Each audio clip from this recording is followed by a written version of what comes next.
औज़ुबिल्लाहिमिनश्शैतानिर्रजीम बिस्मिल्लाहिर्रहमानिर्रहीम। तमाम नाज़रीन को अस्सलाम वालेकुम। आज आपका मेज़बान मोहम्मद नूरुल आसदी। आज हम पीर मोहम्मद शबान नक्शबंदी व सैफी के पास जो सवालात और जवाबात करेंगे जो आपके इल्म में इजाफा करेंगे।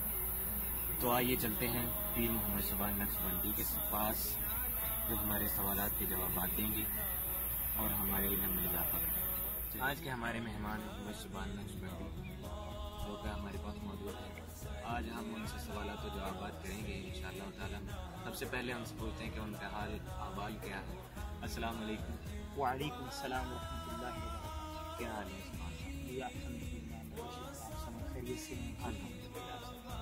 आज की हमारी पहली नशिश का पहला सवाल ये है कि नज़र बद क्या है, क्योंकि हमारे आका अलैहिस्सलातु वस्सलाम ताजदारी मदीना करबोसीना रहमत मुर्तबा मोहम्मद मुस्तफ़ा सल्लल्लाहु अलैहि वसल्लम ने इरशाद फरमाया कि मेरी उम्मत का आधा हिस्सा नज़र बद की वजह से कब्र में जाए। तो आज हमारी पहली नशिश का सवाल यही है कि नज़र बद क्या है और इसके बचाव के क्या इक़दाम हैं। तो हम आपसे जवाब के तलबगार हैं। औज़ुबिल्लाहि मिनश्शैतानिर्रजीम बिस्मिल्लाहिर्रहमानिर्रहीम। बहुत शुक्रिया मोहम्मद नूरुल्लाह असदी साहब, आज आपने इन्वाइट किया और नज़र बद का सबसे पहले आपने सवाल किया। नज़र बद ये होती है कि किसी के कहने के ऊपर, यानी कि कोई मिसाल के तौर पे कोई और दूसरा बंदा किसी को ये कहता है कि आपके ऊपर ये है या हसद है। हसद जिसके ऊपर होता है वो भी नज़र बद में आ जाता है। हसद खोरी करना और ये नज़र बद की ही अलामत होती है। नज़र बद हुज़ूर नबी करीम सल्लल्लाहु अलैहि वसल्लम ने फरमाया कि अगर ये नज़र बद कारोबार को लग जाए तो कारोबार तबाह हो जाता है, अगर ये किसी चीज़ को लग जाए तो वो चीज़ तबाह हो जाती है। तो इसलिए नज़र बद के हवाले से बचने के लिए हमें सबसे पहले ये करना चाहिए कि कसरत से दुरूद पाक पढ़ना चाहिए और नमाज की पाबंदी करनी चाहिए। और इसके अलावा नमाज की पाबंदी के अलावा आप घर में अपने छोटे बच्चों को भी अक्सर नज़र हो जाती है, जिसकी वजह से बच्चे ज़िद्दी हो जाते हैं, चिड़चिड़ापन उनके आ जाता है और वालिदैन को ऐसे लगता है कि जैसे मतलब वो सारा दिन पेरेंट्स भी काम करते हैं तो शाम में बच्चे जब इस तरह से डिस्टर्ब करते हैं, बच्चे तंग करते हैं, तो मसाइब ज़ाहिर बच्चे जो होते हैं छोटे मासूम होते हैं, वो नज़र इसलिए लगती है कि कोई उनको प्यार मोहब्बत से उठाता है या ऐसे उनसे कोई गुफ्तगू करता है तो उनकी कोई अदा उनको अच्छी लग जाती है, जिसकी वजह से उनको नज़र लग जाती है। नज़र का होना जो है वो ऐसे होता है कि अगर ये सबसे ज़्यादा नज़र जो होती है वो पेरेंट्स की लगती है, माँ बाप की लगती है, क्योंकि माँ बाप बच्चों से मोहब्बत करते हैं, माँ बाप बच्चों से प्यार करते हैं।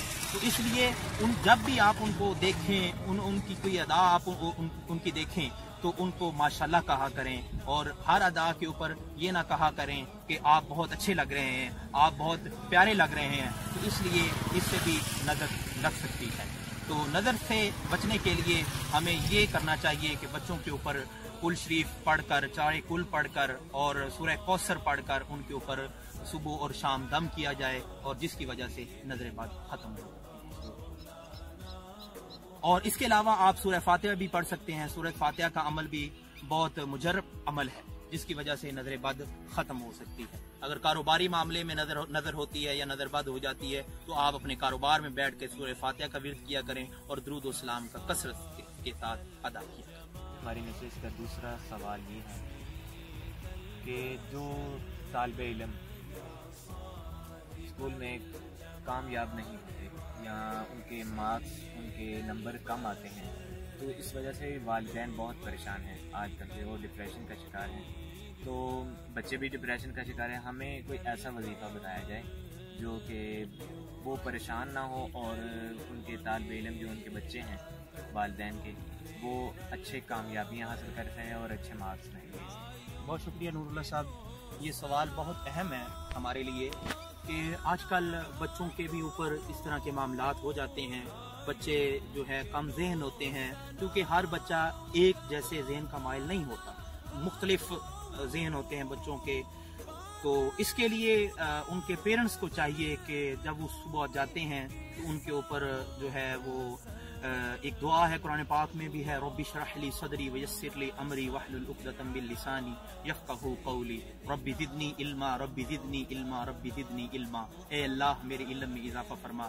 یہ والدین کو چاہیے کہ اپنے بچوں کو یہ دعا سکھائیں اور روزانہ کی بیس میں یہ بچے پڑھیں۔ اور دوسرا جو ہے وہ بچے جو ہیں، ایک لفظ ہے یا وہابو، یا وہابو کی کثرت سے وہ جب گھر سے اسکول کے لیے جاتے ہیں تو سارے رستے یا وہابو پڑھا کریں۔ یا وہابو کا مطلب ہے عطا کرنے والا، تو اس میں بھی عطا ہوتی ہے اللہ کی، تو اس لیے یہ دعا جو ہے کثرت کے ساتھ بچوں کو یاد کروائی جائے اور ان کے لیے یہ اچھے مارکس آنے کا موقع۔ کہ ہماری نشست کا تیسرا سوال یہ ہے کہ کامل اور عامل میں فرق کیا؟